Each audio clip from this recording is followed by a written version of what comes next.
on va démarrer. Alors moi, j'avais dans l'idée de présenter cette table ronde en partant peut-être en commençant par la maison d'édition et ensuite en voyant comment la connexion s'est faite avec Fabrice R et Émilie Plateau qui sont avec nous. Et donc, si vous voulez, on peut commencer. Donc voilà, on a essayé de contacter tous les publics potentiellement intéressés. Je voudrais quand même signaler qu'actuellement, dans la galerie du bâtiment H, il y a une exposition, hein, Laetitia, et donc je l'ai signalé à mes étudiants, mais donc allez voir déjà une exposition mise en place collective. Et puis signaler tout de suite qu'il y aura une exposition le 8 mars à la bibliothèque universitaire, le bâtiment Raymond Lull sur le campus Paul Valéry. Une exposition donc, qui va concerner le prochain livre de Fabrice R, le mal dominant sans eux à la fin de mal. Et il va nous proposer, mais il va nous en parler après. Donc, on a 1 heure, il va falloir aller vite, on a beaucoup de choses à évoquer. Il va nous proposer, ce qui est intéressant, la fabrique un peu de ce livre, hein, si j'ai bien compris. C'est ça. C'est-à-dire le processus de création, de production, et qui est en partie lié à la résidence d'artiste ou, disons, à la relation avec Paul Valéry. Donc ça, tu nous en parleras par la suite. Et ensuite, eh bien, on posera des questions de carrière, d'auteur, d'artiste. Et aussi, on va voir le contexte éditorial avec Michael Clemente, qui est de l'édition Six Pieds Sous Terre, et avec qui je vais commencer peut-être. Et après, on passera un petit peu à la relation avec Émilie Plateau et Fabrice R. Et donc, c'est très bien d'avoir un éditeur montpelliérain sous la main, même si je crois que vous êtes à Saint-Jean-de-Védas, on va dire que c'est créé à Montpellier. Juste dire que c'est une maison d'édition qui est créée en 91, si mes renseignements sont bons, en 1991. Et est-ce que tu pourrais, toi, nous dire quand est-ce que tu te connectes à ce projet de Six Pieds Sous Terre? Comme ça, tu individualises le propos et après, tu peux nous faire un petit portrait rapide de cette maison d'édition et j'aurai quelques questions embêtantes. Alors, à titre… alors, tout était juste. À titre personnel, ma première rencontre, elle se fait en 96 lors de mon premier Angoulême. Mais bon, ça a été sans suite, juste une rencontre agréable et riche, mais voilà. Et ensuite, en 2006, je reprends un peu d'activité au sein de la maison, plus ou moins épisodique, sur des événements, dans des comme ça, et puis petit à petit, je rentre de plus en plus dans le cœur du sujet. Voilà, puisque là, donc pour élargir un peu sur l'organisation du truc, au départ, c'est un collectif, donc ça a tourné pas mal. Au départ, c'est un collectif d'auteurs qui se regroupent autour d'un projet qui s'appelait Jade et qui traitait soit en bande dessinée, soit de bande dessinée et de plein de sujets différents, musique, cinéma, littérature, et donc voilà, bande dessinée, comme je disais. Ça donnait l'occasion de publier des projets et de donner jour à des intentions artistiques qui n'existaient pas dans le milieu de la bande dessinée avant ce début des années 90, qui a vu donc pas mal de maisons d'édition un peu dans la même veine naître, voir le jour donc à ce moment-là. Alors, du coup, j'avais 2 relances par rapport à ce que tu dis. Alors, je suis comme ça, je coupe la parole souvent. Je t'en prie. J'allais dire une connerie à partir de là. Mon prof, bon. Non, mais quand tu dis, tiens, au début, je fais des petites choses, donc en fait, c'est une relation informelle, non commerciale au départ. Tu es là en tant qu'ami, tu les fréquentes et tu rentres peu à peu dans leur… Tu les aides, comment ça se passe? Complètement. Tout ça. Complètement. C'est complètement en tant qu'ami. C'est une amie à moi qui est bénévole, qui a été stagiaire et qui est restée comme bénévole dans la structure, que moi j'ai connue dans le travail, enfin voilà, dans un autre cadre. et qui me fait intervenir voilà, de plus en plus régulièrement dans le processus de la maison. Donc de manière bénévole au départ, j'imagine, et puis peu à peu, voilà. Peu à peu, j'ai même mis la main à la poche. Ouais, au Non, départ, non, mais ça a voilà, été donc ça. peu à peu, tu professionnalises ton rapport à la maison d'édition. Parce que là, on a des étudiants qui nous écoutent, qui un jour vont travailler dans des structures culturelles et il faut leur expliquer aussi des fois comment ça se passe de manière informelle au départ, quoi. Voilà. Oui, alors bon, je leur souhaite que ça soit pas Je suis aussi d'accord. intense que pour moi. Moi, j'ai dû vraiment réinvestir dans la maison et puis la réorganiser pour la diriger aujourd'hui. Bon, et aujourd'hui, ben, à l'inverse, j'ai eu des stagiaires qui étaient étudiantes à Montpellier d'ailleurs, qui sont devenues autrices de renom, que vous aurez l'occasion d'entendre un peu plus tard. Mais comme d'autres qui sont aujourd'hui employés de la structure. La structure s'étant consolidée avec les années et grâce à un managériat impeccable. Ouais, voilà. Bon, Et grâce à un local en centre-ville de Montpellier. Hein, tu disais, on est oui, à Saint-Jean-de-Vélas. À Saint-Jean-de-Vélas, c'est vraiment un local qui n'est pas du tout accessible au public, quoi. d'accord. C'est le Et on a stockage. en centre-ville, on est dans un lieu qui est ouvert au public, qui est un atelier qui s'appelle Entrée libre. Et Bien sûr. le nom dit bien ce qu'il veut dire. On y fait des expos, on y accueille des auteurs et on y travaille. On y accueille des D'accord. stagiaires, des étudiants. Si vous avez des questions que vous n'arrivez pas à poser pendant la rencontre, là, vous pouvez venir nous voir après. Bref, Voilà, c'est un lieu c'est très un lieu ouvert, convivial, c'est ça. où les vernissages étaient sympas. On espère qu'ils reprendront. Et, Ouais. voilà. Et bien sûr, entrée libre, donc un lieu ouvert on voit des ateliers, on voit des artistes en train de travailler aussi. Donc, voilà.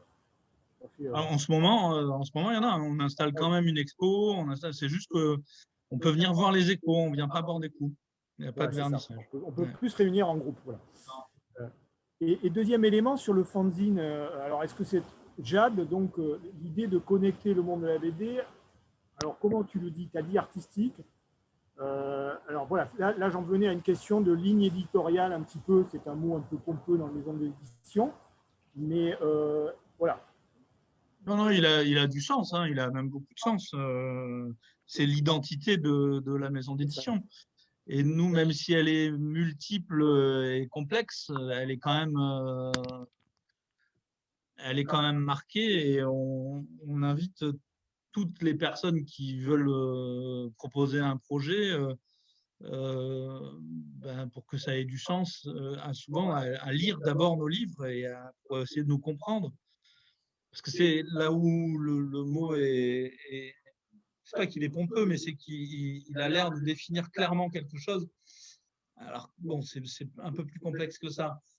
Bah, Mais quand on lit nos œuvres et quand on suit un petit peu nos choix éditoriaux, on réussit quand même à dégager quelque chose. Ben, c'est un peu le travail qu'a fait Fabrice en revenant sur l'histoire de la maison d'édition. Et c'est l'expo qui est en ce moment dans le bâtiment H, si je ne dis pas de bêtises, ou c'est G, ça, j'ai le un doute. bâtiment H, tout à fait.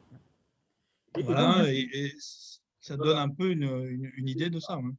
je pensais que tu allais me reprendre de voler sur le terme ligne, parce qu'effectivement, c'est complexe. C'est à la fois une identité de la maison d'édition qui vient de son histoire, évidemment, mais à la fois, c'est quelque chose qui essaie de laisser une place aux auteurs, qui peut-être est un peu différente dans des grosses maisons d'édition. Donc, est-ce que tu pourrais préciser ça? C'est là où effectivement il y a ce côté complexe, en tout cas chez des structures comme Six Pieds Sous Terre. C'est-à-dire qu'elle est un peu même si elle a une personnalité, elle est en permanence évolution, elle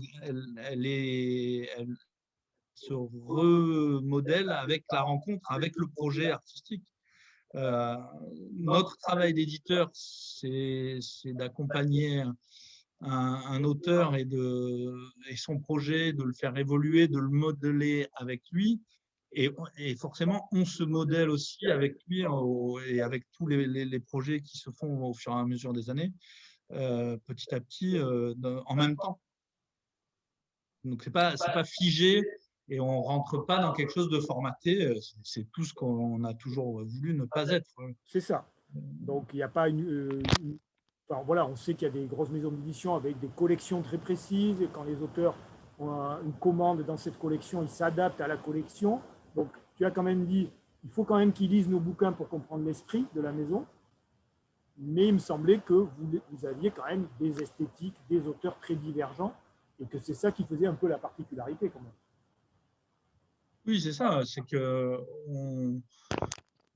ce qu'on dit souvent des grosses maisons d'édition, il y a un format, un nombre de pages. Bon, avant, c'était du couleur. Ils ont évolué hein, quand même Oui, bien sûr, dans bien sûr. ces dernières années, hein, parce que la naissance au début des années 90 de ce courant que sont les maisons d'édition alternatives a fini par avoir du succès. Et avec le succès, l'industrie, elle évolue, elle s'adapte quand même. C'est ça. Mais voilà, nous, on n'a pas changé pour autant et on a toujours cette volonté d'être à la fois d'amener notre expérience à l'auteur et au projet euh, et en même temps de le rencontrer et d'évoluer avec en permanence et de grandir, de changer, d'être idéalement étonné. Donc on ne s'interdit pas quoi que ce soit. Et notamment, on pourrait parler de l'objet livre.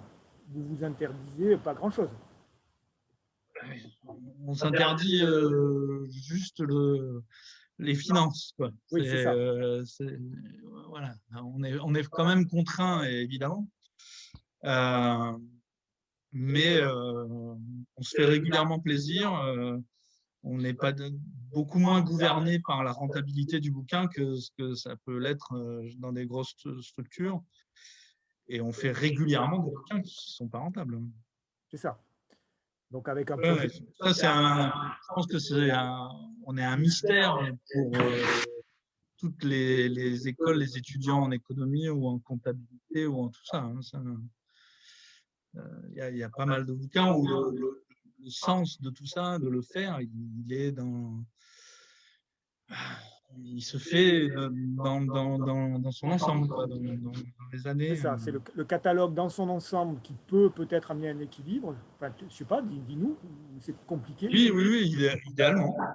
C'est pas Idéalement. facile. Il y a plein de maisons qui sont vraiment au point de bascule en permanence. Après, il y a plein de techniques hein, pour avoir aussi cette liberté éditoriale, hein, à savoir, et c'est le cas pour des auteurs et autrices aussi, hein. Il y en a beaucoup qui enfin, qui gardent un métier aussi pour garder une liberté de production. Euh, Et dans l'édition, c'est pour les maisons d'édition, hein, il y a beaucoup de cas où c'est ça. On a un boulot à côté et pour avoir une forme d'intransigeance sur sa production. Ça reste discutable aussi parce que je pense que c'est aussi ne pas se confronter à des contraintes que sont les lecteurs et qui te font aussi évoluer et qui te font aussi grandir et qui te font. On est quand même sur un médium qui demande à échanger avec les lecteurs et voilà. Et nous, en tant qu'éditeurs, on est justement à ce milieu entre le projet de l'auteur ou l'autrice et les lecteurs. Et on essaye de faire que tout ça se comprenne. Pour les étudiants qui n'ont pas tout à fait vu ce basculement des années 90, hein, après on va parler à Émilie et Fabrice, puis on reviendra sur peut-être les polémiques actuelles dans le milieu de l'édition entre les auteurs et les maisons d'édition. Bon, tout le monde a entendu parler des polémiques autour du Festival d'Angoulême. Mais pour parler concrètement aussi de cette bascule dans les années 90, qui est vraiment effectivement le passage de bande dessinée assez formatée dans le 48 pages, l'album, et qui sortait dans des revues de gros éditeurs, en fait, c'est vrai qu'il y a eu un basculement qui fait qu'aujourd'hui, quand on rentre dans une librairie spécialisée, on peut tomber sur un bouquin, on regarde l'éditeur, tiens, c'est Gallimard qui fait de la BD. Bon, voilà. Donc, on voit que, en fait, voilà, on dit, tiens, c'est Gallimard, c'est qui cet éditeur de BD? Bon. Donc, évidemment, il y a même les maisons d'édition d'autres choses qui se font une collection BD et qui vont sur le créneau, on va dire, auteur de BD, roman graphique, etc. quoi. Donc, pour vous, c'est un peu étrange, peut-être, de voir ce revirement, non? Étrange, c'est entre… on passe par toutes les phases. Oui, c'est ça. Le côté étrange, c'est parce que c'est à la fois jubilatoire et agaçant. C'est ça qui le rend étrange, c'est vrai. Une espèce de, comme une impression d'avoir, de vouloir dire, ah, vous voyez qu'on avait raison, que ça avait du sens, que ça devait exister, qu'il fallait le faire. Et puis le côté aussi, bah oui, voilà. Alors maintenant qu'il y a des auteurs qui marchent et qu'il y a tout ça là, c'est un peu facile. Alors maintenant qu'on a fait tout le boulot. Maintenant, la façon dont c'est fait et le boulot de ces gens-là ne m'intéresse pas vraiment non plus. Donc, je suis content qu'ils fassent leur boulot et de continuer à faire le mien. Et donc, tout va bien. Donc, c'est deux mondes qui se croisent toujours pas, là. Si, forcément. Il y a plein d'auteurs qui font les allers-retours. Et ça veut bien dire qu'on y trouve des choses différentes dans les deux endroits. À nouveau, on parlait de la contrainte qui est le lectorat, le public. Est-ce que ça pouvait amener, malgré le fait que c'est une contrainte? Bon, ben là, c'est pareil. Travailler chez un gros éditeur, ça aura des contraintes qui peuvent faire évoluer aussi un auteur dans son travail et le faire grandir. Et tant qu'il fait les allers-retours, ça veut dire qu'il retrouve après l'énergie d'aller travailler avec un plus petit éditeur. Pardon. Pour à nouveau aller puiser dans son travail quelque chose d'innovant, quelque chose d'un peu intense. Il grandira aussi de son expérience précédente. Enfin, non, c'est des allers-retours qui sont toujours intéressants. Hein. Il y a pas… Pour indiquer aux étudiants, le domaine de la recherche sur les maisons d'édition, les histoires des maisons d'édition est vraiment un domaine naissant.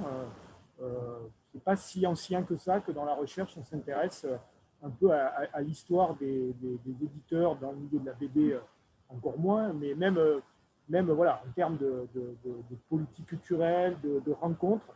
Et voilà, ça me rappelle un bouquin, Proust en quête d'auteur, c'est-à-dire voilà, ces histoires d'artistes ou d'écrivains cherchant des relations, cherchant à publier, étant refusés, partant, revenant. Voilà, c'est toute l'histoire aussi du champ artistique d'un autre point de vue, en fait. Et ce que tu dis me paraît intéressant, c'est-à-dire qu'effectivement, selon la maison d'édition avec laquelle on va travailler, eh ben, la bande dessinée qui va aboutir sera sans doute pas la même. Le bouquin ne sera pas le même, ça c'est sûr. Sera pas le même. Ouais. C'est sûr. Et cette idée de la production, de l'édition, en tant que création aussi, ou on va dire une partie co-créative, n'est pas toujours comprise de l'extérieur. Oui, non, il y a plein de gens qui savent, enfin, qui connaissent pas le nom de l'éditeur. Hein. C'est ça. Bon, ben, je te remercie pour cette première approche. On va se tourner vers Émilie si elle le veut bien maintenant. Je salue Anne, que vous n'avez pas vu, Anne Dotto, voilà. Il y a une question pour Miguel dans le chat de la part de Gilles. Attends, je l'ouvre. Je ne l'ai pas encore regardez. Alors, est-ce que tu te considères comme une maison d'édition alternative? Voilà la question. Oui, absolument. Hein. On vient complètement de cette mouvance qui est née voilà, dans les années 90 et où voilà, le mieux, c'est donc d'aller voir l'expo de Fabrice sur la maison parce qu'elle traite pas que des 20 ans d'histoire de la maison, mais de l'édition alternative de façon un peu plus globale. Et oui, Six Pieds en fait complètement partie. Hein. Donc voilà, une maison d'édition qui a essayé de produire une bande dessinée différente dans un contexte éditorial qui était beaucoup plus fermé dans les années 90 quand même, faut le dire. Sur la production, oui. Voilà. c'était pas les mêmes problématiques. C'était un autre monde éditorial, hein, pour moi. Bon, alors une question pour Émilie. Bon, voilà, juste comment tu rentres dans le métier, voilà. C'est une question simple, classique. Comment tu rentres dans le... Enfin, comment naît un projet qui fait que tu fais une école d'art, de l'école des beaux-arts de Montpellier et j'imagine, je ne crois pas qu'il y ait de section BD dans cette école, me semble-t-il. Donc, on est bien d'accord. Ce n'est pas du tout là que tu vas travailler la question de la bande dessinée, en tout cas, ou le médium ou l'expression bande dessinée. Et comment arrive ce projet qui est ton premier ouvrage en 2012?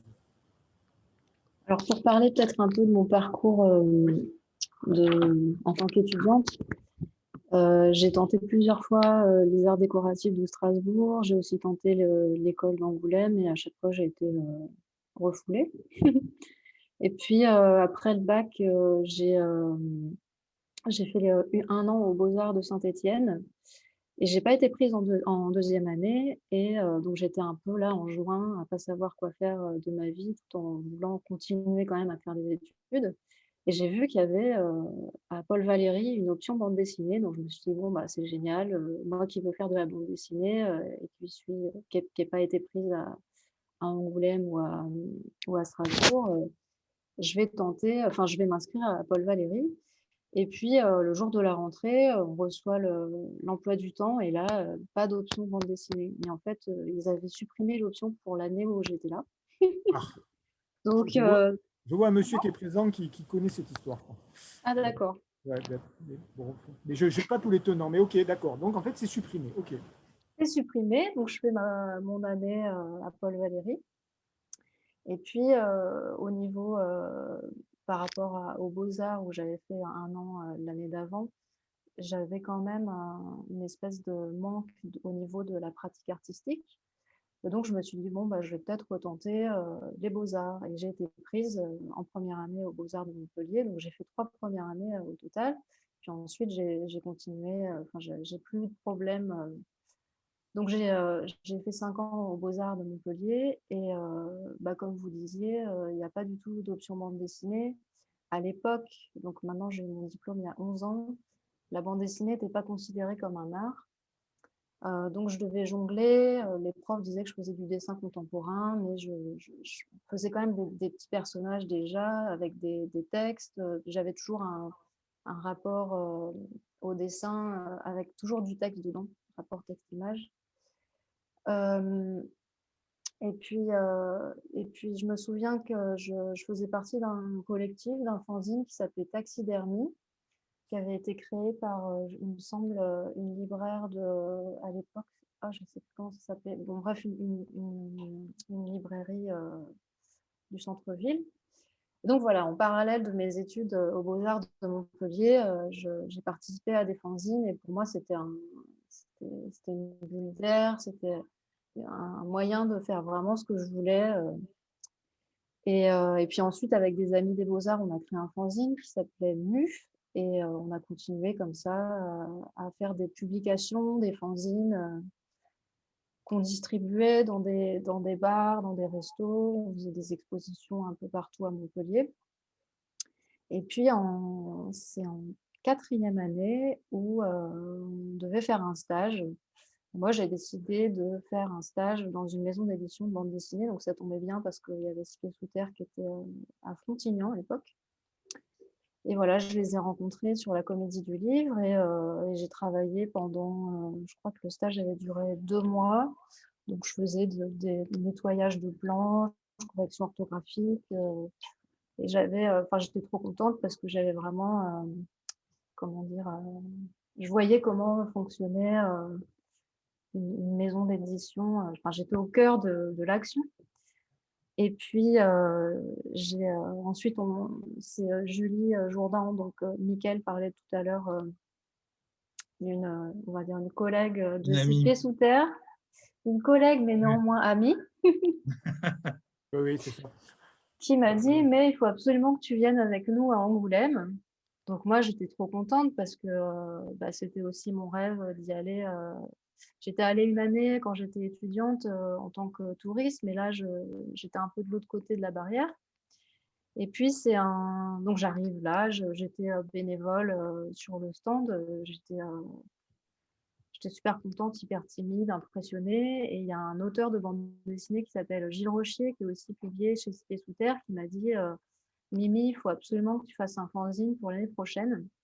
Donc j'ai fait mon fanzine et je l'ai apporté à Angoulême l'année suivante. Et c'est encore Gilles qui m'a pris sous son aile et qui m'a présenté à tous les éditeurs des structures indépendantes en disant est-ce que vous connaissez Émilie Plateau, Mimi sort ton fanzine. Et c'est comme ça que j'ai commencé à avoir vraiment un pied dans la bande dessinée alternative. Et puis ensuite, j'ai été acceptée sur grandpapier.org, qui est un site de bande dessinée en ligne qui a été créé par la maison d'édition indépendante L'Employé du Mois, qui est une maison d'édition belge et qui accueille des auteurs et des autrices. Je ne sais pas depuis combien de temps ça existe, mais ça fait quand même pas mal d'années. Ils organisent aussi les 24 heures de la bande dessinée, des événements comme ça. Et on peut trouver plein d'auteurs et d'autrices de bande dessinée, plein de récits de bande dessinée sur ce site grandpapier.org. Donc pareil, j'étais trop contente d'être acceptée sur cette plateforme. Et puis voilà, j'ai eu mon diplôme en voulant passer mes bandes dessinées pour des dessins contemporains. Oui, c'est ça. Il y a un petit tour de passe-passe, mais voilà, c'est ça. Il faut slalomer. On a fait croire que c'était de l'art. Contemporain. Ouais. Et puis j'ai emménagé dans la capitale de la bande dessinée, Bruxelles.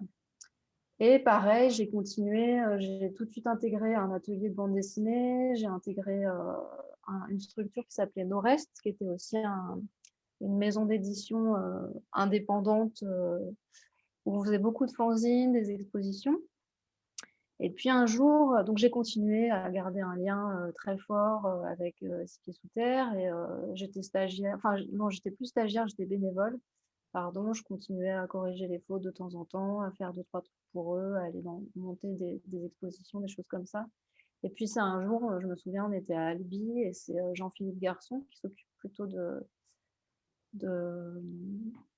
la ligne éditoriale, qui m'a proposé de faire ma première bande dessinée, de publier ma première bande dessinée.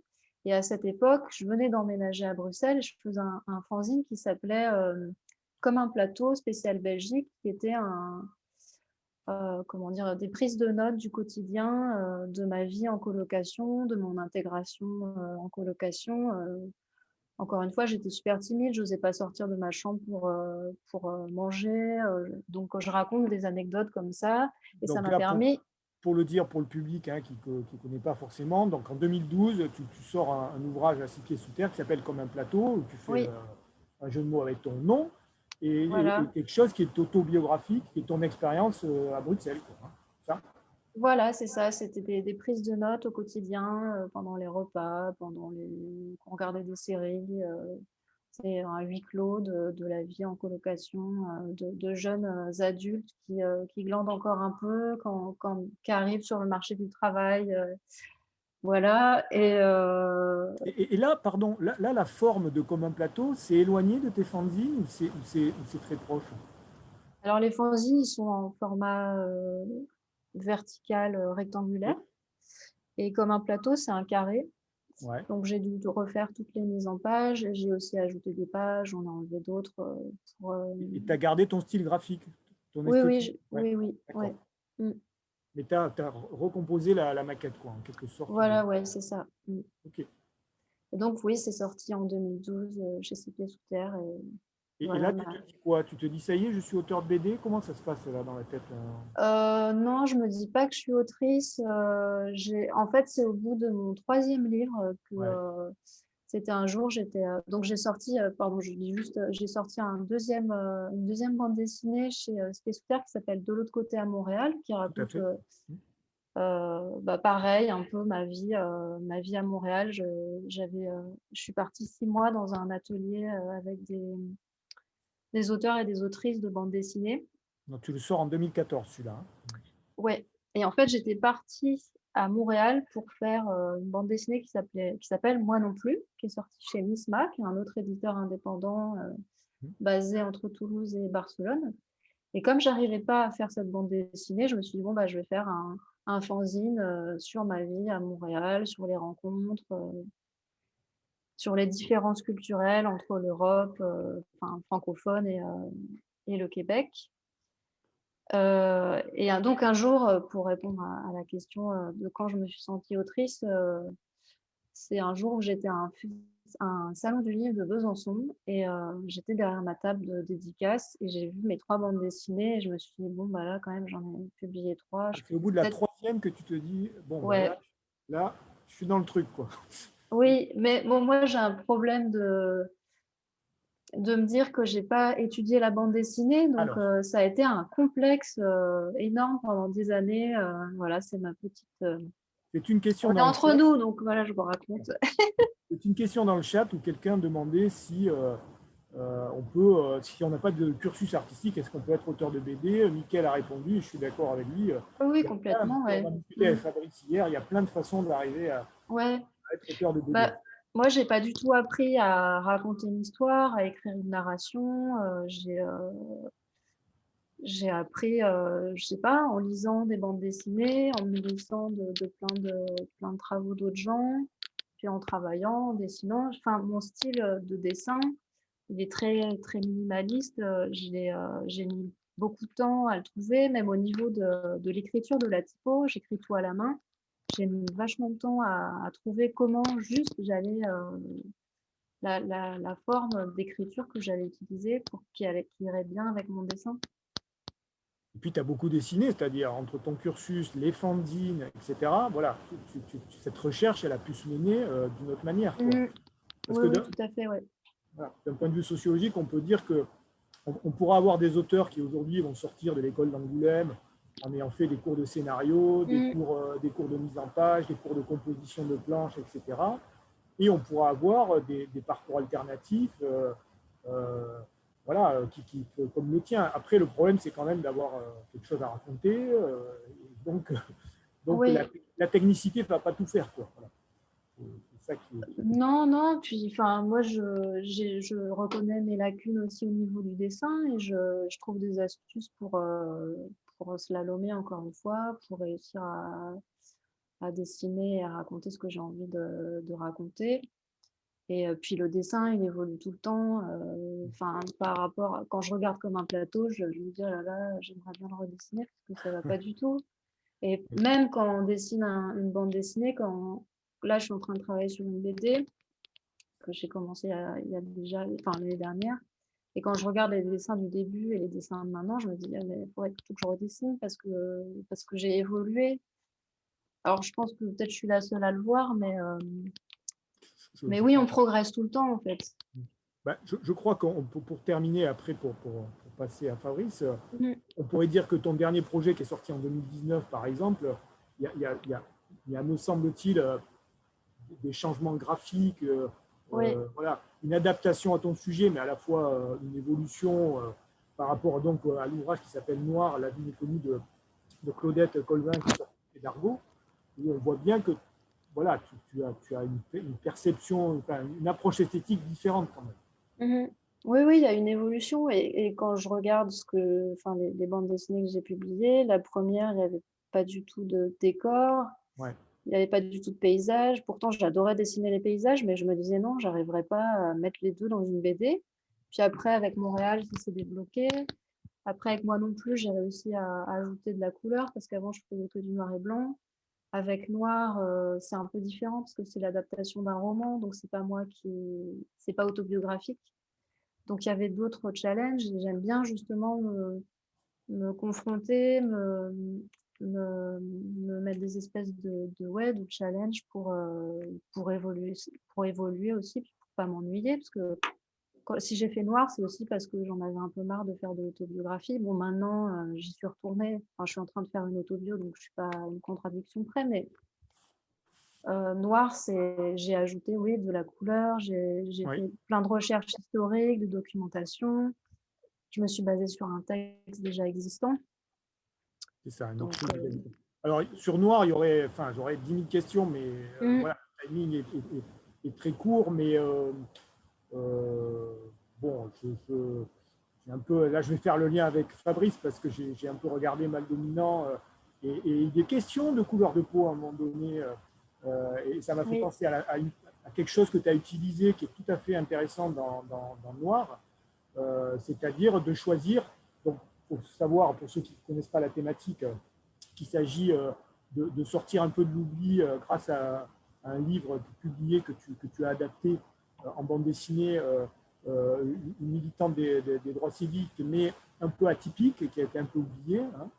Alors, ce n'est pas une militante. En Alabama.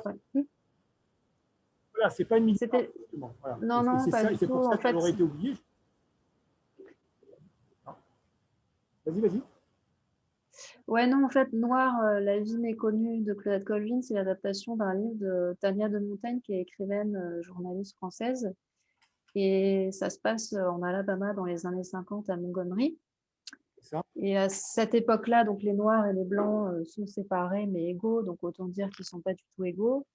Et un jour, Claudette Colvin, qui a 15 ans, sort du lycée, elle monte dans le bus se remplit, les places des bus étaient séparées entre les Blancs et les Noirs. Et une femme blanche qui n'avait plus de place dans le bus, dans la section réservée aux Blancs, lui demande de lui céder sa place. C'était comme ça que ça se passait à cette époque. Et Claudette refuse. En fait, elle n'était pas du tout militante. C'était vraiment, elle sortait du lycée. C'était une adolescente. Elle a 15 ans, hein, c'est ça? Elle a 15 ans, oui. Et en fait, elle a fait ce geste 9 mois avant Rosa Parks. C'est ça.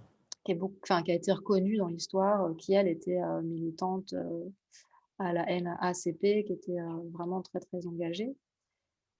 Voilà, je m'arrête là. Si vous voulez lire la suite, c'est possible. Bon, je vois que Mickaël assure les réponses dans le chat, donc je le laisse faire. Et je te remercie, Émilie. Je vais poser maintenant quelques questions à Fabrice. Merci beaucoup. Voilà. Et évidemment, Noir, la vie méconnue de Claudette Colvin, effectivement, je trouve que le propos aussi, c'est de dire pourquoi on ne s'en souvient pas alors que Rosa Parks, c'est une star, effectivement, de la lutte des droits civiques. Et ça, c'est intéressant sur le processus de notoriété ou de mémoire qui est biaisé selon, évidemment, le processus. Moi, ce qui m'intéressait, c'était comment on crée un héros ou une héroïne, comment on l'invisibilise.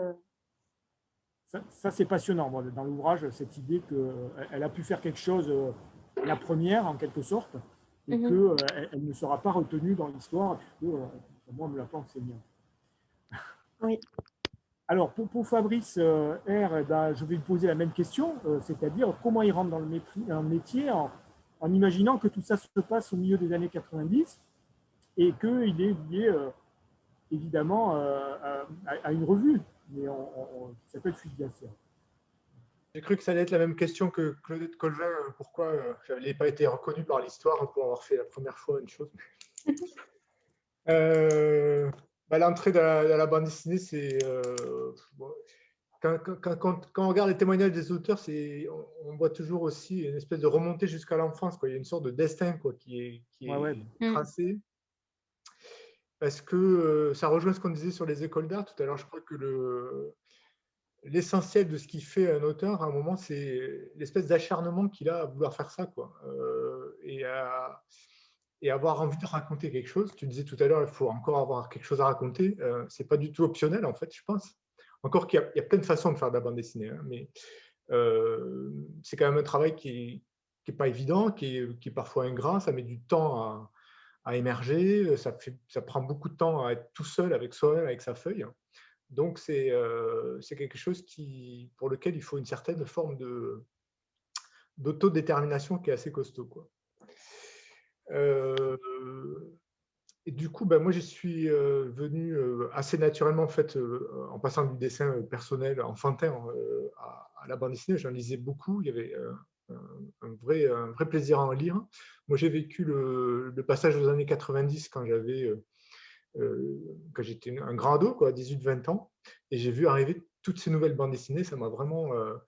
ça a été la troisième claque, en fait. Il y a eu Spirou, il y a eu Fuite glaciale, et après, il y a eu ça. Et puis, ça a débloqué aussi des choses, parce qu'effectivement, au début, moi, j'ai essayé d'y rentrer par des voies qui étaient assez, je dirais pas académiques, mais déjà tracées, en participant à un concours à Fuite glaciale. Ouais. où j'ai obtenu un prix d'ailleurs, mais ça m'a assez bloqué parce que le rédacteur en chef m'avait dit bah, « vas-y, envoie-nous des choses ». Mais comme c'était contraint par un format, par aussi le poids des grands auteurs qui publient là-dedans, parce qu'il fallait oser arriver à côté de Edica, de Gossens, de gens comme ça. Ouais, c'était costaud là. Ouais. Eh ben, moi, ça m'a complètement bloqué en fait. Et du coup, j'ai dû repasser par d'autres voies et essayer de retrouver ce qui était mon moteur, ce que j'avais envie de raconter, la façon dont j'avais envie de le raconter. Donc ça aussi, je pense que les influences qu'on peut avoir, que ce soit des influences qu'on a par ses lectures, mais aussi par des cours qu'on peut prendre, soit des cours personnalisés, soit des cours à l'université ou dans des écoles d'art, ben, ça représente aussi un danger, quoi. Ça donne des jalons, mais après, il faut arriver à se retrouver derrière sur ce qu'on a vraiment envie de faire et la façon dont on a envie de le faire. Voilà. Donc pour moi, ça a pris quand même beaucoup de temps, puisque ce concours à Flux Glacial a été assez tôt, je devais avoir 21 ou 22 ans, mais j'ai publié ma première bande dessinée 10 ans plus tard. Et entre-temps, donc, j'ai fait un projet beaucoup plus personnel que j'ai fait au fil de la plume, comme il me venait, avec beaucoup de liberté. Et ça a été très formateur parce que du coup, je ne me posais pas la question de pour qui je le faisais, ni de comment. Voilà, j'essayais simplement de dérouler de l'histoire et de faire travailler la main. Et c'est un projet que j'ai envoyé à plusieurs éditeurs, en ne tenant pas compte de la recommandation qu'a fait Mickaël tout à l'heure, c'est-à-dire de cibler cet envoi. Je l'ai envoyé à tout le monde. Oui, aveuglément, quoi, comme ça. Voilà, en se disant, plus on envoie et plus il y a de chances que ça marche. Et en fait, j'ai reçu des refus de tout le monde, en fait, sauf de 6 pieds sous terre, qui ne m'a pas répondu. C'était en 99 et ils m'ont répondu en 2005. Ah oui. Donc 6 ans plus tard, voilà. La science est mère de vertu. C'est comme ça qu'ils sélectionnent les candidats, en fait. Ah, c'est ça. Ils regardent si tu n'es pas mort au bout de 5 ans. C'est la résistance qui est éprouvée et la patience. En fait, moi, j'étais pas mort, mais j'étais un peu passé à autre chose entre-temps, effectivement. Oui. Il a fallu, oui, parce qu'il y a un écart entre 95 là et quoi, 2006, c'est ça? Ouais, 2006, ouais. C'est ça, hein, j'ai repéré. Au cours duquel, moi, j'ai fait ma carrière d'historien, en fait, plutôt, qui était un autre aspect de ce qui m'attirait dans la vie, quoi, et qui avait l'avantage aussi de fournir un travail et qui donnait à manger, puisque je suis devenu prof au lycée, du coup. Et quand ce projet a été accepté, alors là, ça change beaucoup de choses. Voilà. C'est là que l'éditeur a un rôle quand même hyper important. C'est la sorte de fée qui se penche sur le berceau. C'est-à-dire que ça change complètement. Bien sûr. Ton destin de dessinateur à partir de ce moment-là. C'est-à-dire qu'à partir du moment où un éditeur s'intéresse à tes projets et le publie, ça modifie aussi la façon dont on le fait, dont on se voit, dont on se perçoit. Peut-être davantage encore que la manière dont les autres vous perçoivent. Voilà. Donc, ce qu'il y a d'extraordinaire dans l'histoire, c'est qu'il y a comme un démarrage avorté, malgré une planche ou plusieurs publiées en 95 dans Flux Glacial, on est d'accord, hein, et qu'il y a un blocage. Oui. Tu fais ton travail tu deviens prof d'histoire, quoi, histoire géo, et à partir de là, tu as 6 pieds sous terre qui vient te rechercher. Oui, voilà, qui m'a retrouvé. J'avais mis mon mail sur le manuscrit que je leur avais envoyé. À l'époque, on l'envoyait encore sous forme papier, il n'y avait même pas la DSL, donc on ne pouvait pas espérer envoyer ça avec les 54 kilos, là. Et heureusement, ouais, j'avais mis mon mail et donc ils m'ont retrouvé comme ça. Et c'était assez drôle parce que j'étais à Paris avant et quand ils m'ont écrit, je venais juste de déménager à Montpellier. Bon, ça tombait bien. En plus, on a pu se voir et ça aussi, c'est important puisque assez rapidement, j'ai pu rencontrer Jean-Philippe Garçon, donc, qui est toujours là et qui était un des fondateurs, et qui m'a reçu, avec qui on a pu parler de ce projet, de la manière dont on pouvait l'éditer, quelle vie on pouvait lui donner. Et du coup, ça a beaucoup changé, cette BD personnelle, elle a beaucoup changé pour passer à l'édition, ou voilà, là je suis un peu curieux. Mais beaucoup moins que ce que j'imaginais en fait. Moi, vu que je l'avais fait de manière très libre, effectivement, je me disais, bon, il y a forcément des choses qu'il va falloir reprendre. Et une des premières choses que j'avais dit à Jean-Philippe, c'est, voilà, moi je travaille et là, j'ai 2 enfants assez jeunes. Cette bande dessinée faisait 100 pages, je ne vais pas pouvoir la redessiner. J'étais persuadé qu'il allait me demander de la redessiner. D'accord. Il m'a dit, ah non, mais il n'est pas question de la redessiner. Il est question juste de lui donner une forme éditoriale, donc de se mettre d'accord sur, voilà, est-ce qu'on rajoute justement des trames, des choses qui vont l'identifier en fait. Parce que moi, j'avais fait un projet personnel que je n'avais pas situé dans une optique particulière. Et là, comme c'était une histoire qui s'appelait Démonax, qui faisait référence au roman populaire, à Fantomas, Arsène Lupin, ben voilà, le travail éditorial, ça a été d'aller vers ça, de donner cet aspect-là.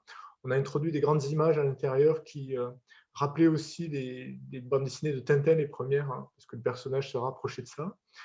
Donc le travail éditorial, puisque là, il n'a pas pu le suivre depuis le démarrage, en fait, le projet était déjà fini, il a consisté essentiellement à cette mise en forme, à lui donner une identité de livre et à le situer un peu aussi dans le paysage littéraire, quoi. Donc, le projeter dans les années 30, faire des références à ces années-là. C'est ça. Avec un travail sur la couverture, un travail sur la quatrième, la manière de le présenter aux diffuseurs, de le présenter à la presse. Tout ça, ça fait partie effectivement du travail qu'on fait avec l'éditeur. Ouais. Et donc là, comme Émilie, tu te dis, ça y est, je suis auteur de BD ou c'est pas encore stabilisé pour toi, tu es quand même prof d'histoire, bon, c'est ton premier boulot. Ben oui. Non, moi la première fois que je me le suis dit, c'est ce soir, là, ça y est, c'est l'université qui me reconnaît. Donc, je ne te crois pas. Non, c'est vrai que c'est une révélation. C'est quelque chose qui est assez long, le fait de se considérer comme auteur. Il y a un autre bénévole qui est venu chez Cipier pendant longtemps, qui s'appelait Vincent Sevaux, qui était étudiant en sociaux, qui faisait une thèse sur les auteurs de bande dessinée et leur rapport à leur métier, donc au fait précisément de se sentir auteur, de se vivre comme tel. Et c'était un travail qui était vachement intéressant. Je me souviens que la fois où il m'a interrogé, déjà je me suis dit, mais moi j'ai fait un livre, c'est une drôle de... Enfin, je ne vais pas pouvoir lui dire grand-chose. Et c'était l'occasion de se poser ce genre de questions. Sinon, ça met très longtemps, je pense, à venir, en fait. On ne se les pose pas vraiment. Alors, c'est assez étrange parce que c'est vrai que c'est quelque chose qui fait rêver, quoi. On se dit un jour, peut-être, je vais publier et tout. Mais bon, au début, c'est vraiment... Enfin, moi, j'ai vécu comme quelque chose d'assez... comment dire, c'était une chance, c'était une espèce de coup de bol, c'était presque une imposture, tu vois. Enfin, au début, tu ne te sens pas rentrer là-dedans comme un vainqueur, quoi. C'est vraiment par la petite porte et tu te dis, est-ce que je suis bien légitime, justement, considérant tout ce que moi j'ai dans la tête, tout ce que j'ai lu, quoi, déjà.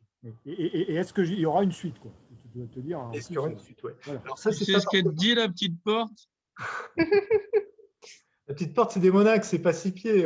Mais non. Non, justement, parce que je pense que le cas est même chez des grands et même peut-être pire. J'ai des grands, je vais encore me faire engueuler, chez des gros éditeurs, tu vois, des mammouths qui écrasent tout sur leur passage. Parce que justement, ils peuvent aussi écrabouiller, je pense, un jeune auteur.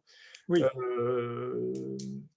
Moi, ce que j'ai vécu chez 6 pieds sous terre, c'est que le premier livre, il n'a pas particulièrement marché, je crois pas. Hein. Moi, j'ai encore à la maison des bouquins de la première édition, donc c'est qu'ils ne sont pas tous partis. Mais ça n'a pas empêché, au contraire, quoi. Une fois que ça a été publié, ils m'ont dit, bon, la suite, c'est quoi? Enfin, qu'est-ce que tu as envie de continuer sur celui-là, de faire autre chose? Et il y a vraiment un dialogue sur le long terme qui s'est construit et qui n'a cessé de s'approfondir jusqu'à un rapport extrêmement affectueux aujourd'hui, Mickaël. Et oui, parce que donc, tu me disais, Fabrice, hier, qu'effectivement, après, il y a des va-et-vient avec d'autres éditeurs. C'est ce que décrivait Mickaël aussi tout à l'heure, pour des projets spécifiques. Mais 6 pieds sous terre devient un peu ton éditeur de référence auquel tu reviens, ou pour lequel tu proposes quoi? Alors, des projets spéciaux, comment ça se passe?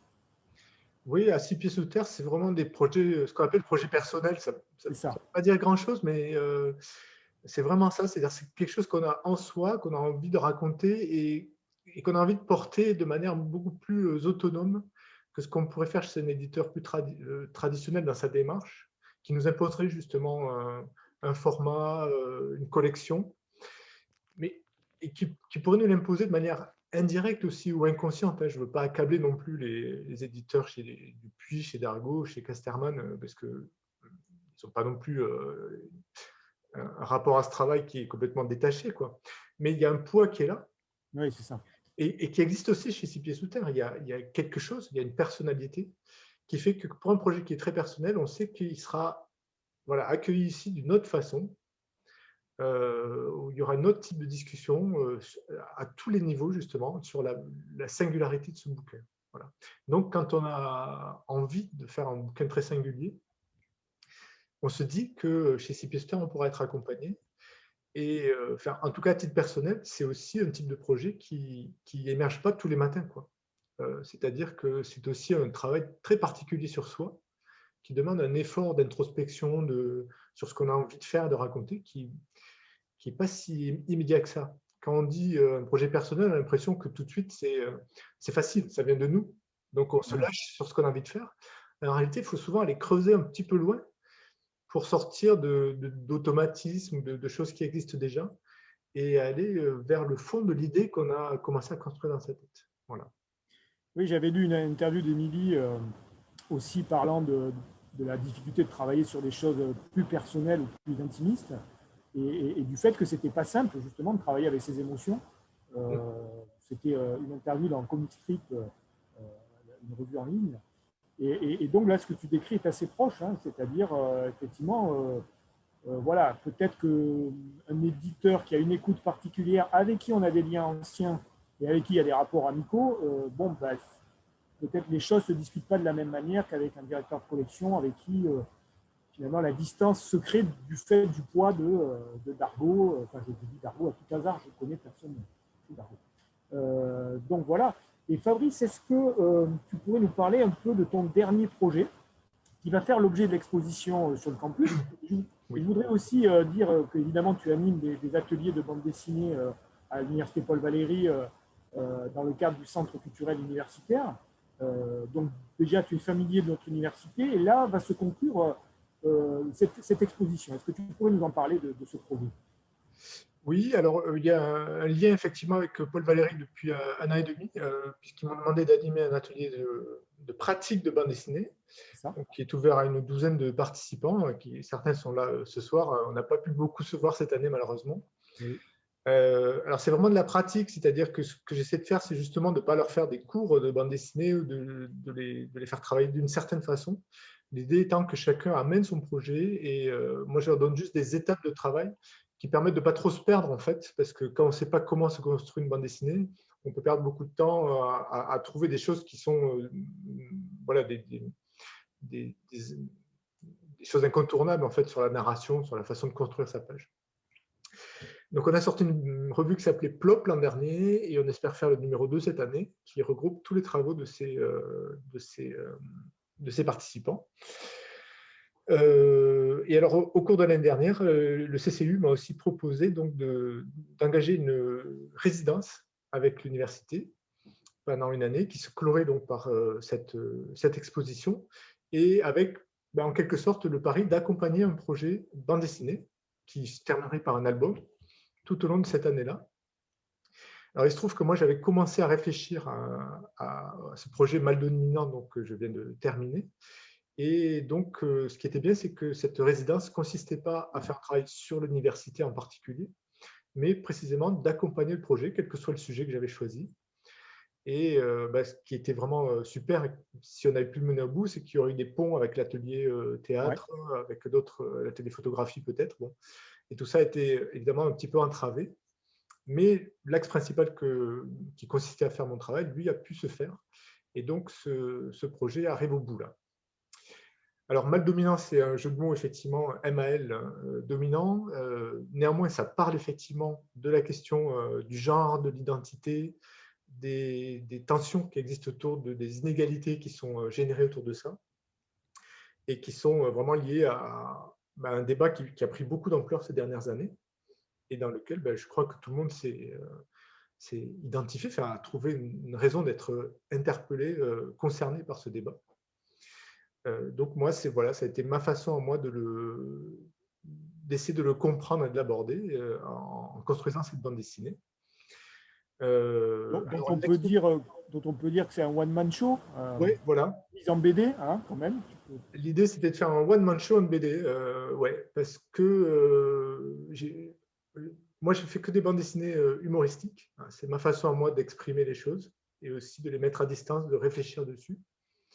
Et il me semblait que ceux qui avaient déjà fait ce travail d'aller vers l'humour concernant l'identité, le genre, les inégalités, c'était vraiment les stand-uppers, quoi, qui ont beaucoup d'entre eux axent même leurs propos là-dessus. Donc, il y a déjà une expérience de ce genre de discours, et je me suis dit que ça serait assez marrant de faire un stand-up en BD, bien que ce ne soit pas évident, puisqu'on ne peut pas se contenter de mettre un type qui parle, quoi, tout seul pendant 100 pages. Mais justement, la bande dessinée, c'est intéressant, parce que ça permet de sortir de là, de créer des trucs. Et du coup, assez vite, je me suis dit que ça pouvait fonctionner. Alors, on verra hein, si les gens sont convaincus, mais effectivement, j'ai pu construire ce stand-up.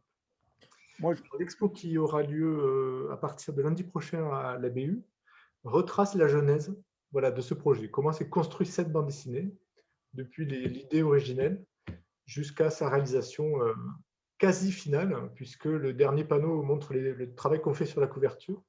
Mais là, aujourd'hui, le 1er mars, elle n'est pas encore finalisée complètement. Donc, tu as eu la gentillesse de me montrer des planches de cet ouvrage. Alors, tout de suite, une réaction de lecteur.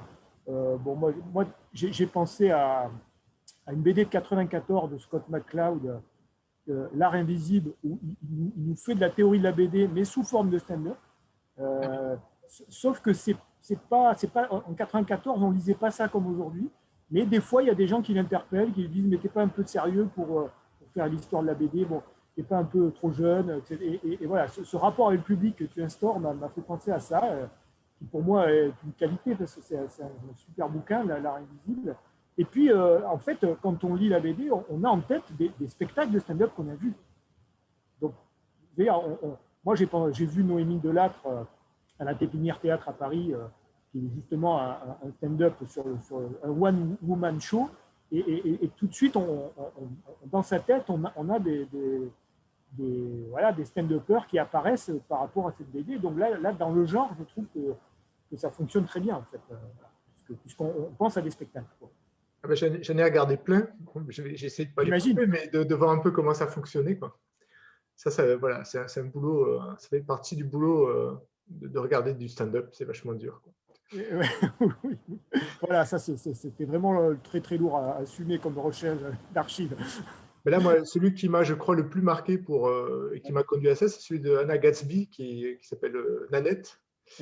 C'est un stand-up qui parle d'elle, à la différence que là, on sent qu'elle parle vraiment de sa propre identité, quoi. On est moins dans le jeu de la distance. Du coup, c'est un stand-up qui navigue entre quelque chose qui est comique et qui est très, très puissant aussi dans l'émotion. Et ça je me suis dit, effectivement, ça ouvre beaucoup de possibilités le stand-up parce que à la fois, il y a une incarnation comme ça qui est très simple, et puis il y a plein de moments d'imagination, en fait, parce que les stand-uppers, en quelques phrases, ils installent une ambiance, ils font voyager l'esprit dans autre chose. Et ça, c'est en bande dessinée, on peut vraiment le matérialiser, je trouve. Oui, parce que évidemment, c'était dur de tenir sur beaucoup de pages que le personnage tout seul sur la page. Et à des moments donnés, on bascule dans un univers mental, en fait, oui, voilà. Personnage, hein, avec des styles graphiques, des fois, qui varient un petit peu. Oui, un tout petit peu. C'est-à-dire que j'ai introduit des lions, des singes, d'autres personnages, de façon à faire naviguer le truc. Et effectivement, l'idée, c'était que tout ça, il y ait une espèce de cohérence malgré tout. C'est-à-dire que ces pages qui sortent de la scène, c'est des gags, je pense qu'on ne pourrait pas comprendre tout seul, en fait, qui fonctionnent qu'en rapport avec ce qui a été dit, même si le rapport n'est pas direct. Donc, à ce titre-là, il y avait vraiment de l'expérimentation, quoi. Ça, je n'avais jamais fait auparavant. Et typiquement, il y a eu plusieurs étapes de travail avec Jean-Philippe Garçon de 6 pieds sous terre pour voir si ça fonctionnait, quoi, s'il était convaincu par le truc. Et ça, c'est quelque chose que je pense j'aurais plus de mal à proposer et à mener avec un éditeur plus traditionnel, dans le sens où, comme ça ne rentre pas dans des codes qui existent déjà, peut-être qu'il n'y aurait pas eu la même ouverture, quoi. Enfin, Jean-Philippe m'a vraiment fait confiance, il m'a dit on verra ce que ça donne, et puis on a avancé comme ça petit à petit. Oui, parce que c'est quand même une narration peu habituelle, hein, puisqu'on est quand même… voilà. Et qui a été jusqu'au bout, parce que jusqu'à la fin, il y a un montage qui s'est fait, avec des pages qui ont été enlevées, rajoutées, parce qu'il fallait que ça soit pas, voilà, qu'il n'y ait pas des trous, qu'il n'y ait pas des trucs qui ne se comprennent pas. Voilà, c'est assez expérimental.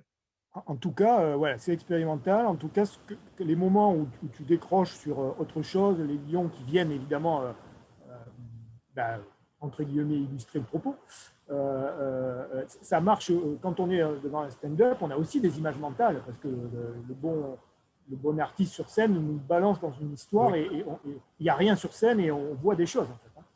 Donc, là, je trouve que ça fonctionne. Enfin, je trouve que c'est une réussite. Donc, on va attendre avec impatience le bouquin. Pour ceux qui voudraient découvrir ton travail ou y avoir accès, c'est très simple. Vous allez dès ce soir, après la table ronde, voir par exemple, alors sur un autre travail, hein, mais sur le blog du journal Le Monde, vous pouvez voir énormément de dessins de Fabrice Terre sur quelque chose qui a donné lieu à une publication qui s'appelle Une année au lycée, en 2 tomes pour l'instant, je pense. C'est ça, 2 tomes ? 3 tomes qui a été publié. Il y a 3 tomes, c'est ça, il y a 3 tomes. Et donc, vous pouvez voir énormément de cette vie de prof qu'il caricature avec humour, de ce prof d'histoire qui est lui, mais pas tout à fait lui quand même, j'y crois pas. Mais en tout cas, voilà, vous pouvez voir tout à fait le travail de Fabrice Terre de ce point de vue-là, qui parle aussi de son expérience d'enseignant, et ça parle à beaucoup d'enseignants, je crois. Là, je crois avoir vu parmi les participants là, une de mes anciennes élèves, donc elle peut témoigner que c'est vraiment moi et que je parlais bien de ce qui se passait en classe. Donc, donc il y a des anecdotes véritables dans le blog. Ah oui, complètement. Ouais. Alors là, je me tourne vers les organisatrices. Est-ce qu'on a encore un peu de temps ou est-ce qu'il faut boucler? Comment on procède là? Est-ce qu'on prend des questions? Anne? Oui, ce serait bien de pouvoir avoir un petit dialogue s'il y a des questions, que les gens puissent, je sais pas, 10 minutes, un quart d'heure, échanger avec l'un, l'autre. On ne doit pas rendre la salle. On ne doit pas rendre la salle. On se dit que peut-être on peut dissoudre l'assemblée vers 19h15 environ, mais si on a des questions d'ici là, qu'on puisse interagir avec le public. Alors voilà, donc du coup, est-ce qu'il y a une ouverture de micro ou ça se passe qu'avec le chat, Anne? Pour les questions. Avec une ouverture du micro et dans l'idéal de vidéo, si les gens veulent bien nous montrer leur visage en posant la question, c'est toujours plus agréable. Donc voilà, est-ce qu'il y a des questions donc? Est-ce que vous souhaitez poser des questions à Mickaël, Émilie, Fabrice?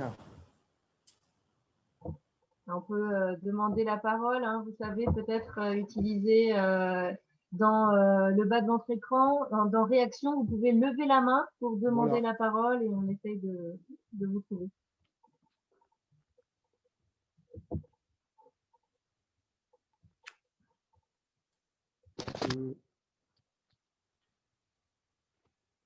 Moi, j'ai des questions, hein, mais je veux dire, c'est à vous de prendre le pouvoir.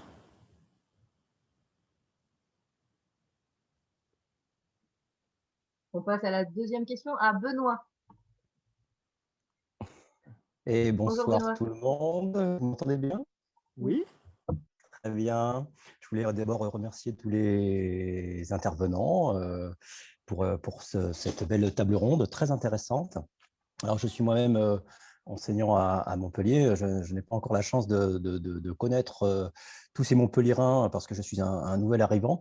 Mais voilà, au plaisir de vous rencontrer un jour ou l'autre. Une petite question qui concerne à la fois l'éditeur, mais aussi les auteurs. Fabrice Terre a beaucoup fait le distinguo entre les éditeurs, on va dire, mainstream, peut-être plus grand format, etc., plus industriel, et les éditeurs indépendants. Et du coup, ma question, c'est est-ce que quand même ce distinguo, cette brèche n'est pas en train de s'estomper petit à petit? Alors là, du coup, ça va concerner à la fois l'éditeur de CP Scooter qui pourra répondre. Est-ce qu'en effet, il y a une concurrence qui est de plus en plus âpre entre les grands et les petits sur le monde de la bande dessinée dite d'auteur? Et puis, ma foi, peut-être que les auteurs eux-mêmes peuvent répondre pour savoir est-ce que de temps en temps, il n'y a pas des tentations pour aller proposer, ou bien des fois, ils se font même démarcher par des éditeurs plus mainstream pour être édités. Fin de la question. Merci à vous. Mickaël, sur la concurrence. Qui se lance? C'est moi d'abord. Moi, je vais être long sur le sujet, hein, parce que c'est complexe en plus. Parce que c'est ce que je disais un peu tout à l'heure, c'est à la fois bénéfique, à savoir que ben, on a vu d'ailleurs quand les deux intervenants là, de ce soir, autrices et auteurs, ont un peu parlé de leur parcours. Il y a des moments où les contraintes, elles sont bénéfiques et d'autres où elles te bloquent. Et nous, il y a des moments où on amène une liberté, on amène un accompagnement aussi plus intime, on amène une énergie, une personnalisation, un rapport voilà, plus direct, plus proche aussi, plus libre.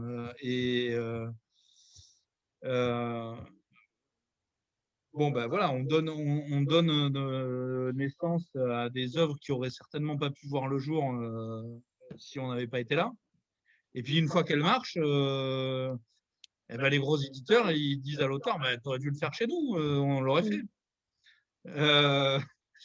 Voilà, bon, ça c'est la partie du coup un peu plus frustrante pour nous. Surtout quand l'auteur s'en aperçoit pas forcément. Et qui se dit qu'effectivement, il est mieux ailleurs. Bon, nous, on n'a pas trop ce problème-là chez Scipia. La plupart des auteurs naviguent assez facilement entre les éditeurs et reviennent souvent avec plaisir, je l'espère, chez nous, faire un livre à des moments où, voilà, je l'ai indiqué aussi en début, hein. Chez nous, la difficulté, c'est qu'on impose un peu d'aller chercher au fond de ses tripes un projet, un bouquin. Il faut faire un effort, il faut faire pour sortir. On fait peu de livres aussi, hein. On essaye de ne pas trop nourrir la surproduction de livres qu'il peut y avoir.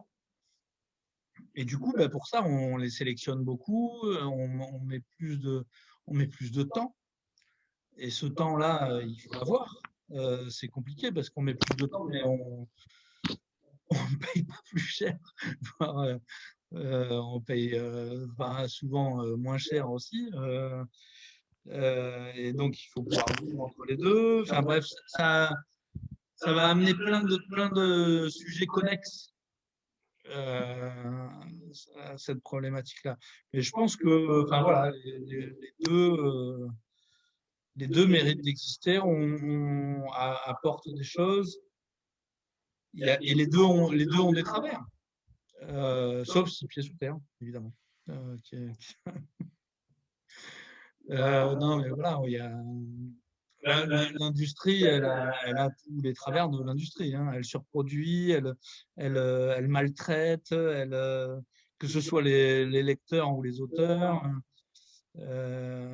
Et après, elle se jette sur quelque chose qui a été une découverte qui commence à avoir un peu de succès. Et c'est dangereux pour les éditeurs, ceux qui ont fait cette découverte, parce que pour en faire d'autres de découvertes, on a besoin de financement, on a besoin de... et donc, c'est les choses qui marchent. Donc, si à chaque fois qu'on a quelque chose qui marche, ça s'en va, c'est compliqué aussi. Bon, voilà. Tout ça, mais il n'y a pas de format type parce que comme on est avant tout basé sur des relations humaines,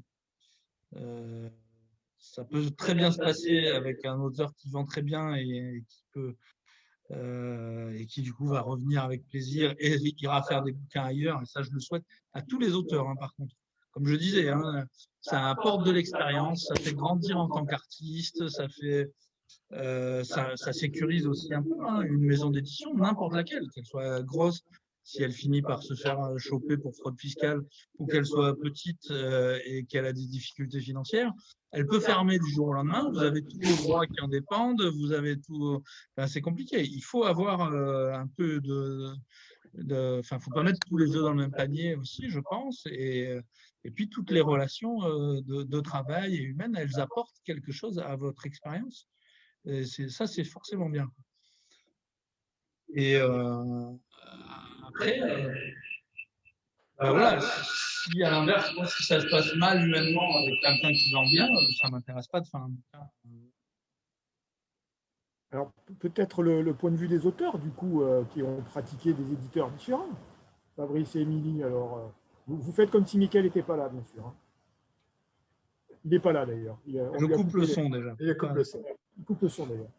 Ah ben moi, je fais j'ai le même regard, c'est-à-dire que ça permet de marcher sur plusieurs jambes. C'est pas le même type de travail, c'est pas les mêmes contraintes, les mêmes aboutissements. Donc, c'est vraiment très agréable, quoi. Et puis, c'est vrai que là, moi, depuis quelques années, je fais plus de choses. Chez Space Souter, le travail que j'y fais, il est de longue durée. Ils font pas beaucoup de livres. Donc, ils ne pourraient pas publier tous mes bouquins que j'ai fait ces dernières années. Donc, là, ça permet d'essayer des trucs aussi, de travailler avec d'autres gens qu'on rencontre comme ça, dans d'autres contextes. C'est hyper stimulant, quoi. D'une certaine façon, j'ai l'impression qu'il y a des choses qui s'inversent. Au début, on a l'impression qu'on va tester des trucs chez les petits éditeurs alternatifs, puis qu'après, on va faire sa carrière chez les gros. J'ai l'impression que maintenant, en tout cas, moi, où j'en suis, je teste des trucs chez les gros parce qu'il faut faire vite, il faut remplir des pages dans les revues et tout. Donc, on peut essayer des trucs graphiques et tout. Et puis, quand il s'agit de faire un bouquin qui est plus personnel et plus pensé, ben là, on peut revenir chez Six Pieds Sous Terre où on sait qu'on aura le temps et la profondeur du truc. Donc, tu sous-entends qu'il y aurait quand même des calendriers plus serrés chez les gros? Ah oui, je trouve que la question du calendrier, par exemple, c'est un truc. Moi, je travaille surtout dans la presse. Oui, bien sûr. Et même quand la presse. Chez un gros, là, il n'y a pas très longtemps, il y a un projet qui s'est fait. La première chose qu'ils font, ils ont un contrat avec une date de remise, quoi. Oui, je lui dis, j'ai Jean-Phi au téléphone qui me dit que tu es en retard pour la couve. On doit remettre le bouquin dans le. Il la rendra demain matin, je crois. Tout est prêt demain. Voilà, donc. Peut-être Émilie, qui a pratiqué aussi Six Pieds Sous Terre, l'éditeur Misma et Dargo. Oui, bah, je rejoins mes deux acolytes. Les bandes dessinées que j'ai publiées chez des éditeurs indépendants, c'était des bandes dessinées autobiographiques et je les vois pas du tout chez un gros éditeur. Et Dargo, je pense que si j'étais publiée par eux, déjà, faut savoir que j'ai envoyé mon dossier de noir à plein d'éditeurs, de gros éditeurs, et la plupart du temps, j'ai pas eu de réponse. Les deux seules réponses que j'ai reçues, c'est ah non, c'est pas de la bande dessinée, ou parce que je fais pas de cases ni de bulles, peut-être, je sais pas. Ils n'avaient peut-être pas une ouverture d'esprit comme peut avoir Six Pieds Sous Terre sur le fond et la forme de la bande dessinée. Et quand j'ai eu un coup de téléphone de Pauline Mermet, donc, qui est mon éditrice chez Dargo, j'y croyais pas, je me suis dit mais non. Et jusqu'au bout, jusqu'à ce que je vois noir en librairie, je me suis dit non, ils se sont trompés, je suis trop bande dessinée indépendante, ça passera pas, quoi. Et donc oui, c'est ça. C'est par rapport à ce qu'il disait de la liberté, j'avais aussi peur qu'on me dise chez Dargo, faut que tu dessines comme ça, faut pas que tu racontes ça, tu dessines plus grand, et pas du tout. C'était vraiment très libre. Et là, je vais sortir une autre bande dessinée chez Dargo, tout en continuant chez des éditeurs indépendants, tout en continuant à faire des fanzines que j'imprime et que j'agrafe à la main chez moi et que je distribue. J'ai une petite boutique sur Internet ou que je distribue dans des festivals ou qu'on échange entre auteurs. Je trouve que tout ça, c'est hyper important, c'est nourrissant, et à chaque fois, il y a une bulle de liberté qui est possible chez tel ou tel éditeur, dans tel ou tel support. Donc, si j'entends bien la réponse de Benoît Mitaine, qui est un collègue, donc spécialiste de bande dessinée quand même de notre université, nouvellement arrivé, on voit bien que dans les processus de fabrication, ça a l'air assez différent, mais que ce que décrivait Mickaël de l'influence montante de la BD alternative, sur le contenu lui-même, il semblerait qu'on ait des choses qui puissent être assez proches, d'après ce que tu dis, Émilie, en tout cas d'avoir une liberté d'auteur assez proche chez un gros ou chez Six Pieds Sous Terre. Mais dans le processus de fabrication ou le calendrier, on voit bien qu'il y a quand même des différences. Et quand tu dis mon éditrice chez Dargaud, bon, alors c'est indescriptible parce que le rapport que tu as avec Six Pieds Sous Terre, il part de ton expérience de stagiaire. Donc ça ne peut pas du tout être la même chose chez Dargaud, en fait. Ouais, puis Six Pieds Sous Terre, j'ai été bénévole aussi pour un festival à Frontignan où j'étais exploitée dans un garage jusqu'à Voilà. 2 heures, pas possible, à monter des expositions jusqu'à 5 heures du matin. Donc oui, il y a des liens. Elle a survécu, mais ce n'est pas le cas de tous quand même. Ouais. Oui, tous les stagiaires ne survivent pas, c'est vrai. Il y a des liens très forts. Ça fait plus de 10 ans que je les connais. Mon éditrice chez Dargaud, ça fait 2 ans et je n'ai jamais passé une soirée avec elle dans un garage, par exemple. En plus, avec le Covid, là, c'est pas la peine. Mais, dans un bar, d'ailleurs. Si, ça, oui, parce que je l'ai rencontré en 2019. Ah, C'était possible encore à cette époque, ouais. Alors, il y a une question. Il y a une main levée. Est-ce que c'est vraiment une main levée de Quentin? Oui, il y a une main levée de Quentin. Ouais. Et il y avait une question de Charles dans le chat sur l'exposition que permet Internet, sur l'impact dans le monde de l'édition. Je ne sais pas si... Ouais, je l'ai vu passer, effectivement. On va donner la parole à Quentin. Et après, on essaiera de réagir sur la question de Charles. Bonsoir. Alors, ma question, c'est que j'écris un roman depuis un certain temps. Et je voulais savoir si c'était difficile d'adapter un roman en bande dessinée. Alors, c'est des choses qui se font beaucoup, mais Émilie va répondre puisque c'est son cas. Pour moi, ça a vraiment été un challenge parce que j'avais fait que de l'autobio, j'avais écrit que mes propres histoires, je dessinais mes colocs, ma famille, tout ça. Donc, c'était très différent de ce que j'ai fait avant. Pour l'adaptation du livre, c'était aussi impressionnant parce que c'est une histoire vraie. La Claudette Colvin, elle est toujours en vie. Donc, j'avais aussi... au début, j'avais beaucoup de pression que je me suis mise moi-même sur les épaules par rapport à respecter donc la vie de Claudette Colvin, par rapport au respect aussi du texte de Tania de Montagne qui a écrit le roman. Et je l'ai lu vraiment plein de fois pour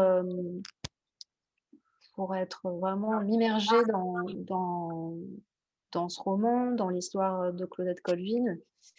Et si j'ai choisi aussi d'adapter ce roman, c'est parce que je me retrouvais aussi dans le style d'écriture de Tania, qui est un style assez incisif, percutant, qui collait bien avec mon style d'écriture et avec mon dessin.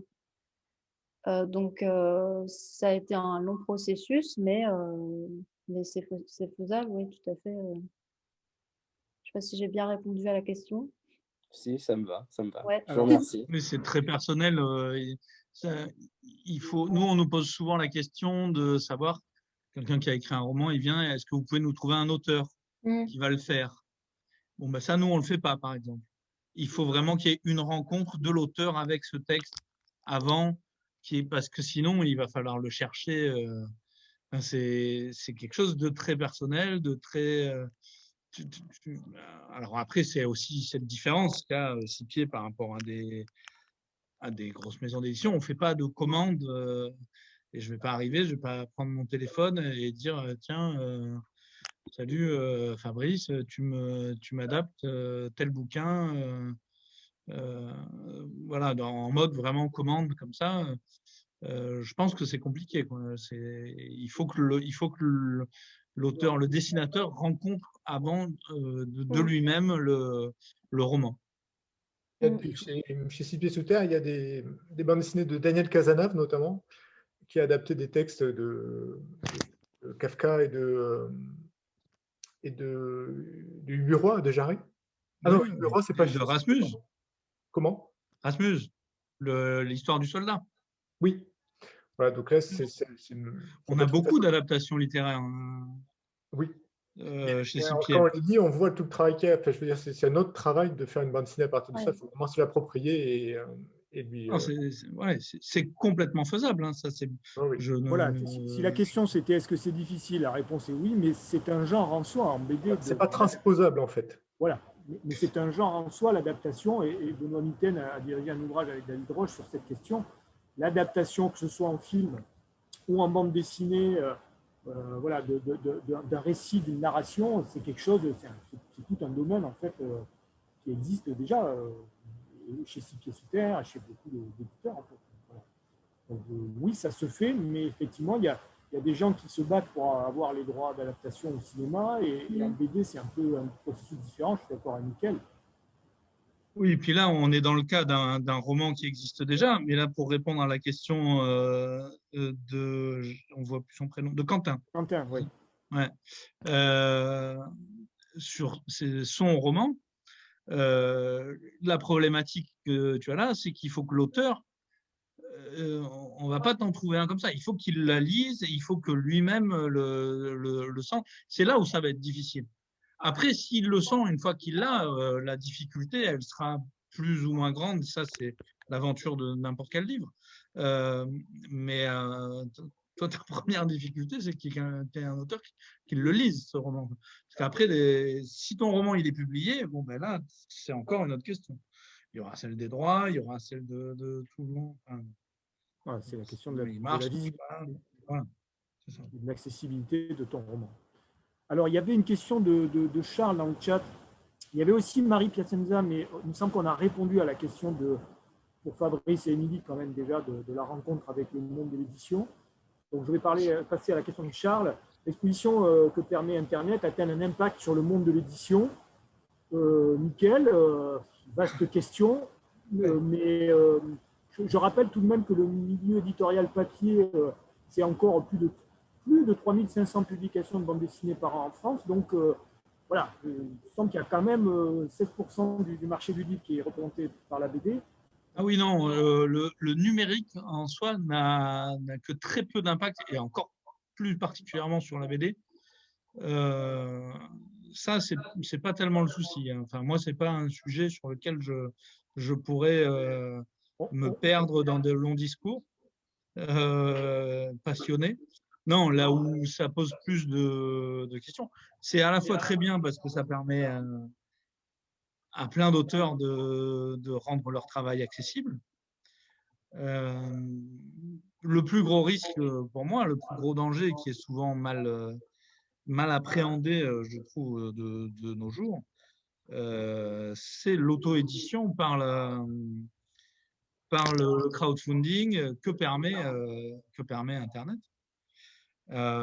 Parce que contrairement à ce qu'il a l'air de vendre un peu dans son image, c'est un peu un Google qui te vend de l'écologie, là.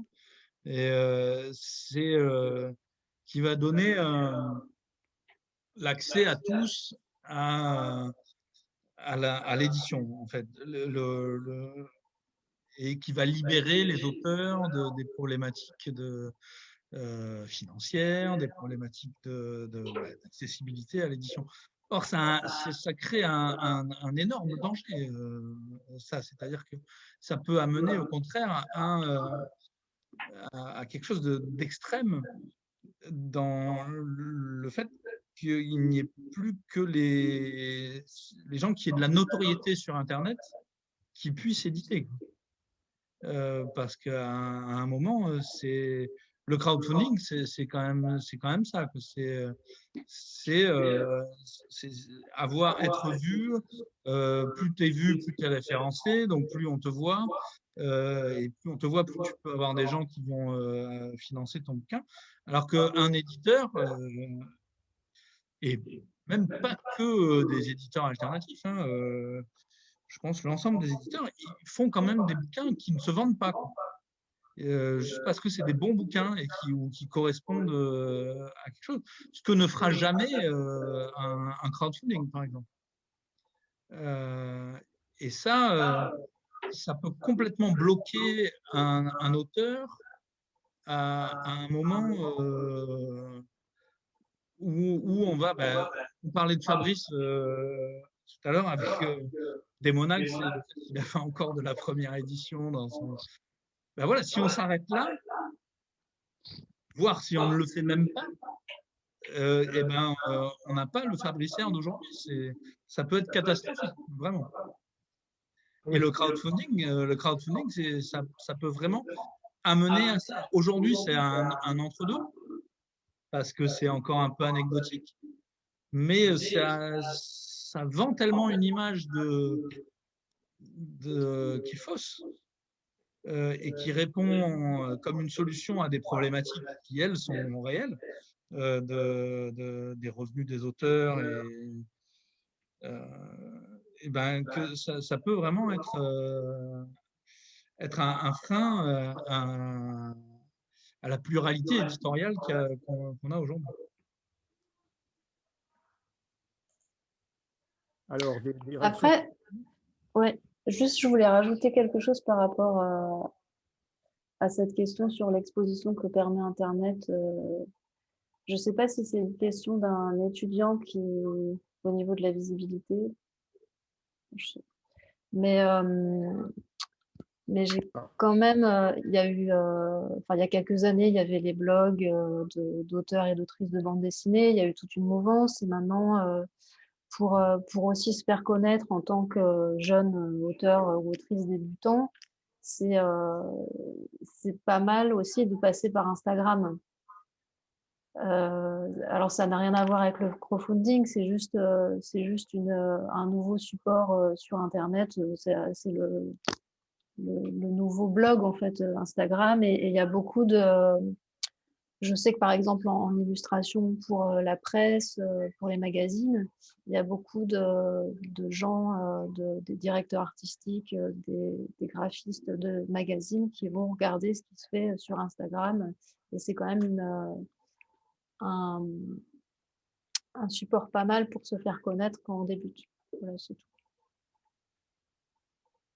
Au niveau de la diffusion du travail, c'est un super outil.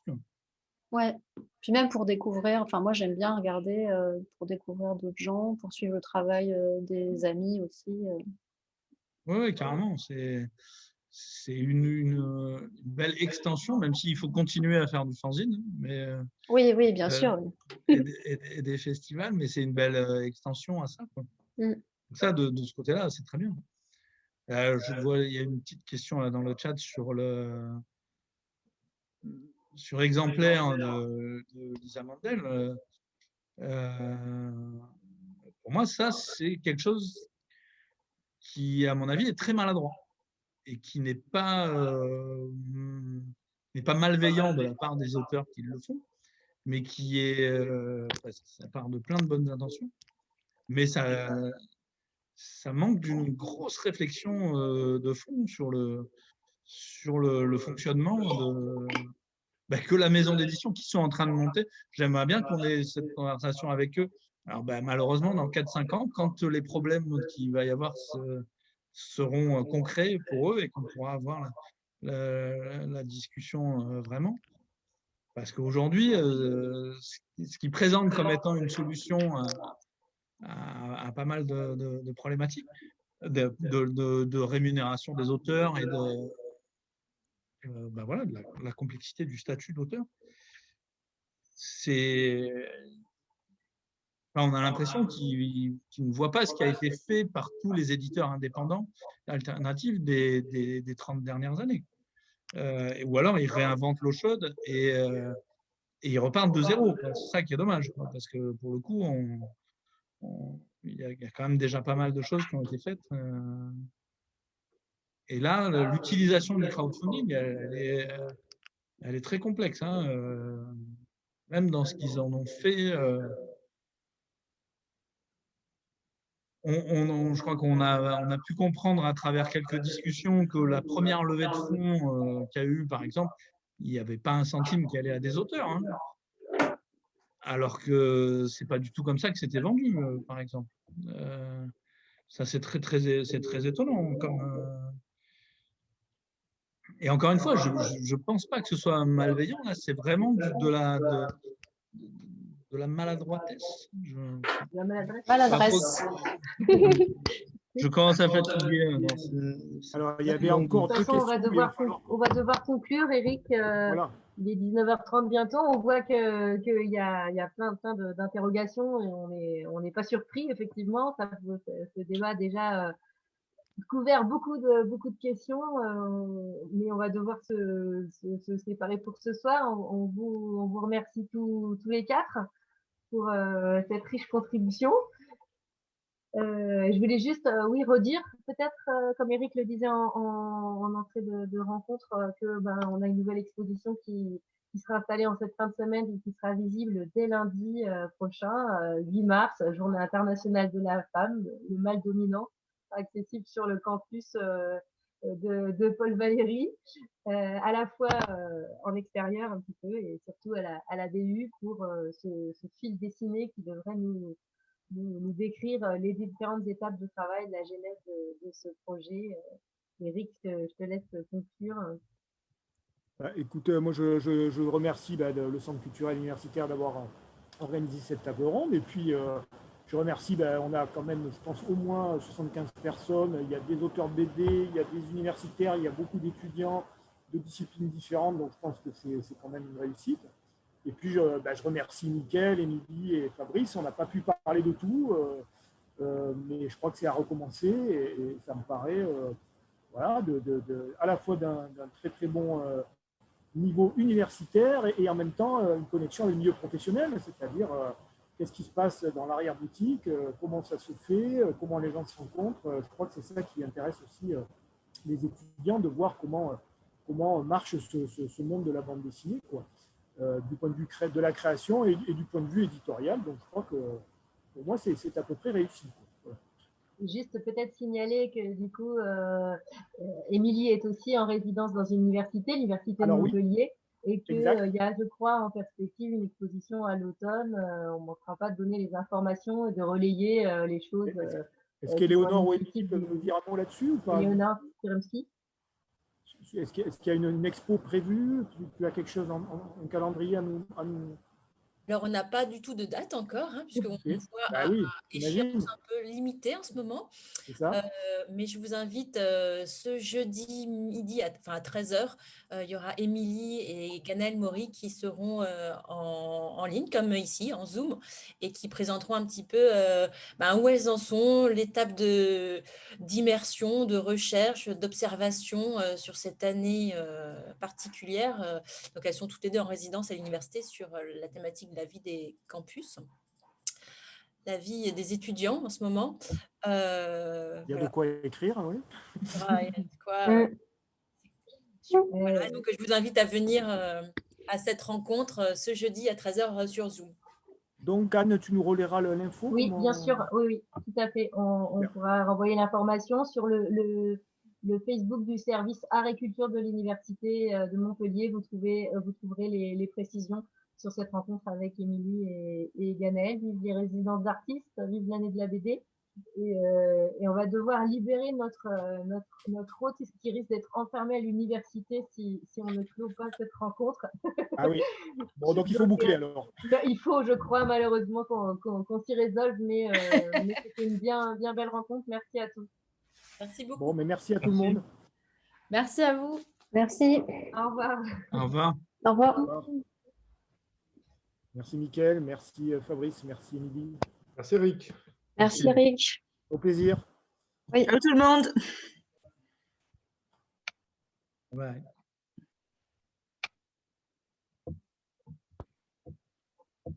Et oui, le campus ferme.